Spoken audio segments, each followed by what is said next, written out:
تو کل آپ کے مسجد میں نظام زکوٰۃ بن جائے گا۔ ایک ایک آدمی مہینے کا 10-10 روپیہ اکٹھا کرے گا، 100 روپیہ اکٹھا کرے گا، بہت سارے غریبوں کی، بہت سارے نادار کی، یتیموں کی، بیواؤں کی، مسکینوں کا، ان کی تمام ضرورت مندوں کی ضرورتوں کو پورا کرنے کا انتظام کیا جا سکتا ہے۔ مگر ہم سب کھالے بیٹھے ہوئے ہیں۔ وَأَطْعِمُوا الطَّعَامَ وَصِلُوا الْأَرْحَامَ، رشتہ داروں کے حقوق کو ادا کرو۔ رشتوں میں سب سے افضل رشتہ کس کا ہے؟ والدین کا ہے، ماں باپ کا ہے۔ مگر موجودہ زمانے کے فتنوں میں سے ایک بہت بڑا فتنہ جو پنپ رہا ہے، ہمارے نوجوان شادی کرنے کے بعد، نکاح کرنے کے بعد سب سے پہلا کام کیا کرتے ہیں؟ جس باپ نے پالا پوسا بڑا کیا، جوان کیا، شادی بیاہ کیا، پڑھایا لکھایا، نکاح کے 1 مہینے کے بعد دوسرے مکان میں چلے جانا، گھر سے الگ ہو جانا، اور بار بار بیوی کا یہ کہنا کہ مجھ پر شوہر کے ماں باپ کی اطاعت اور فرما برداری یا ان کی خدمت فرض نہیں ہے، اور اس طرح کہہ کر اپنے آپ کو جھوٹی تسلی حاصل کر لینا، اپنے آپ کو بچا لینا، اور والدین سے کٹ جانا، اور ہمیشہ دماغ میں یہی چلاتے رہنا، میرے اوپر تو تھوڑی فرض ہے ماں باپ کی خدمت کرنا، یہ تو میاں صاحب پر فرض ہے، ان کے بیٹے پر فرض ہے، یہ چاہے تو اپنے والد اور والدین کی خدمت کرے نہ کرے، میں روکنے والی نہیں ہوں۔ میرے بھائی، مگر بھول جاتے ہیں کہ وہ عورت اگر سجدہ کرنا جائز ہوتا تو ایک عورت کا اپنے شوہر کے لیے سجدہ کرنے کا حکم دیا گیا ہوتا۔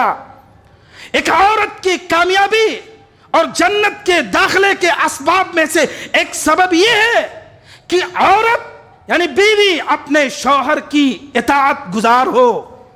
اگر شوہر یہ حکم کرے اپنی بیوی کو کہ میں دبئی جا رہا ہوں، میں سعودی جا رہا ہوں، قطر جا رہا ہوں تمہارے لیے پیسہ کمانے، دولت کمانے، میرے ماں باپ کے پاؤں میں کانٹے تک نہیں چومنا چاہیے۔ بتاؤ اس پر اطاعت کرنا، اپنے شوہر کی بات ماننا فرض ہے یا نہیں ہے؟ مگر ہم تو اور آپ ہیں ہر مسئلے کا حل ڈھونڈ لیا کرتے ہیں اپنے آپ کو بچانے کے لیے۔ شریعت نے حکم دیا ایسے تمام رشتہ داروں کے حقوق کو۔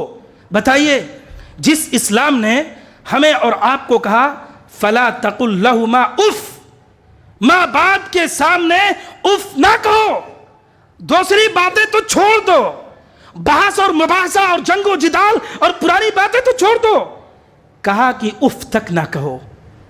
آج وہ قوم کیسے، وہ نوجوان اپنے والدین سے جھگڑ کیسے لیتے ہیں، لڑائی اور جھگڑے پر کیسے آ جاتے ہیں، مار اور پیٹ پر کیسے آ جاتے ہیں، اور گھر سے ہاتھ پکڑ کر بھگانے پر کیسے آ جاتے ہیں، یہ بات سمجھ میں نہیں آتی۔ اس کی وجہ یہی ہے، ہم نے قرآن کو نہیں سمجھا، حدیث کو نہیں سمجھا۔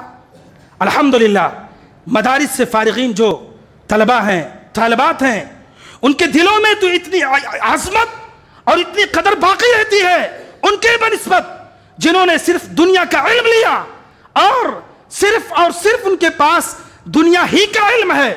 وہ علم دنیا کا نہیں ہے، وہ بھی دین کا حصہ ہے، مگر خالصتاً دین کو چھوڑ کر ایک راستے پر گئے، بھٹک گئے، اس کا استعمال ان کو صحیح سے نہیں آیا۔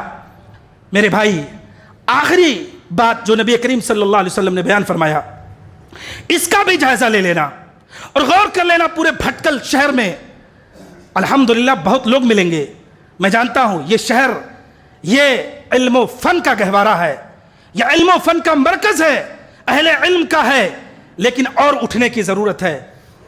پوری دنیا سو رہی ہو، اٹھ کر نماز تہجد ادا کرنا۔ میں جانتا ہوں یہاں پر ہیں ایسے لوگ جو تہجد کی نماز پڑھنے والے ہیں، مگر ایسے بھی لوگ ہیں کثرت سے جو نمازوں سے کافی دور ہیں، نمازوں سے کوسوں دور ہیں۔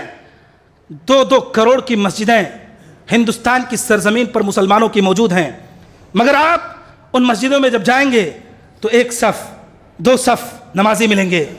آپ کو افسوس ہوگا کہ اتنی بڑی مسجد کروڑوں کی بنانے کی کیا ضرورت پڑی صرف 2 لوگوں کو نماز پڑھنے کے لیے۔ میرے بھائیوں، اللہ کے گھر کو آباد کرنا، اللہ کے گھر کو آباد کرنے کی فکر کرنا اور کوششیں کرنا، یہ ایمان والوں کی پہچان ہے، یہ ایمان والوں کی نشانیاں ہیں۔ یہ 4 کام، سلام، اطعام طعام، صلہ رحمی اور نماز تہجد، اگر ہم اپنے سماج اور معاشرے میں نمودار کر دیں، ظاہر کر دیں، شو کر دیں، تو یہ اسلام کے شعار ہیں، اسلام کے خصائص ہیں، اسلام کی خوبیاں ہیں۔ کوئی بھی غیر مسلم، حتیٰ کہ مسلمان بھی جو اسلام سے، مساجد سے، مسلمانوں سے دور ہے، وہ انشاءاللہ قریب ہو جائے گا، وہ اسلام کو سیکھنے پر مجبور ہو جائے گا۔ میں ہمیشہ اس بات کو کہتا ہوں کہ اسلام ایک خوشبو کے مانند ہے، گلاب کے پھول کے مانند ہے، خوشبو دیتا ہے۔ گلاب کا پھول دنیا کا ہر انسان سونگھتا ہے، فائدہ اٹھاتا ہے، مگر وہ جب خوشبو دینا بند کرتا ہے، دنیا اس کو کوڑے دان میں ڈالتی ہے۔ ہم مسلمان بھی دنیا کے ہر میدان میں، علم کا میدان، سیاست کا میدان، سماجیات کا میدان، سائنس اور ٹیکنالوجی کا میدان، صحافت کا میدان، دنیا کے کسی بھی شعبے اور کسی بھی ڈپارٹمنٹ کو دیکھ لو، اگر ہم نے ہر ڈپارٹمنٹ میں اپنی پکڑ بنایا، اپنے آپ کو مستحکم اور مضبوط کیا، انشاءاللہ یہ اسلام ابھرے گا۔ اسلام لوگ خود قبول کریں گے۔ یہ تو الزام ہے کہ اسلام تلوار کے بل پر، قوت کے بل پر، طاقت کے بل پر پھیلا، یہ سراسر جھوٹ ہے۔ اسلام تو اپنے فطری اصول و ضوابط و تقاضوں کی بنیاد پر برحق ہے۔ اس کی خوبیاں اور اس کی اچھائیاں دیکھ کر لوگوں نے اسلام قبول کیا ہے۔ کبھی کوئی زبردستی اور طاقت کے بل پر اسلام کسی نے نہیں قبول کیا۔ اس لیے اے مسلمانوں، اسلام کی شعار کو پھیلاؤ، اسلامی تعلیمات کو اور اسلامی نشانیوں کو، اسلامی تہذیب کو اور اسلامی تمدن کو اپنے سماج اور معاشرے کے اندر اجاگر کرو۔ اگر چاہتے ہو کہ آپ کے زمانے میں بھی انقلاب آئے، آپ کے دور میں بھی انقلاب آئے، نصرت اور فتح آپ بھی دیکھیں، تو آپ اسلام کو فالو کرو۔ سچے پکے مسلمان ہم اور آپ بن جائیں، انشاءاللہ یہ شہر، یہ ملک امن و سکون کا گہوارہ بن جائے گا۔ اور ہمارے اوپر جو مصائب اور جو مشکلات اور جو پریشانیاں ہیں، ہمارے توبہ اور استغفار کی کثرت کی وجہ سے انشاءاللہ ان بلاؤں کو اللہ رب العالمین ٹال دے گا، ہم سے دور کر دے گا، اور رحمت کے دروازوں کو، آسمان کے دروازوں کو ہمارے لیے کھول دے گا۔ میرے بھائیوں، انہی چند باتوں پر اللہ رب العالمین سے دعا گو ہوں، پاک پروردگار عالم ہم تمام مسلمانوں کو نیک اور صالح بنا دے۔ اللہ تعالیٰ ہم سب کی ٹوٹی پھوٹی عبادتوں کو قبول فرما لے، ہمارے دلوں میں قرآن اور حدیث کی محبت پیدا فرما۔ اللہ تعالیٰ ہم تمام مسلمانوں کو آپس میں متحد کر دے۔ اللہ ہم تمام مسلمانوں کو پوری روئے زمین پر قرآن اور حدیث پر جمع فرما دے۔ ہمارے آپسی اختلافات، ہمارے آپسی رنجشیں اللہ تبارک و تعالیٰ ان کو دور فرما دے۔ ہم سب کے دلوں کو آپس میں جوڑ دے۔ ہمارے آبا اور اجداد جو قبروں میں مدفون ہیں، اللہ ان کی قبروں کو نور سے منور فرما دے۔ ہم میں سے جو بیمار ہیں، اللہ ان کو شفائے عاجل و کامل عطا فرما۔ اللہ تعالیٰ جو مقروض ہیں تو ان کے قرض کو اپنے پاس سے عطا فرما۔ اللہ ہم تمام مسلمانوں کو حفاظت فرما، ہمارے مساجد، ہمارے مدارس، ہمارے تمام نیک اعمال کی حفاظت فرما۔ آمین یا رب العالمین برحمتک یا ارحم الراحمین۔ بارک اللہ لنا ولکم فی القرآن العظیم، واستغفر اللہ لی ولکم ولسائر المسلمین، انہ تعالی جواد کریم ملک بر رؤوف رحیم۔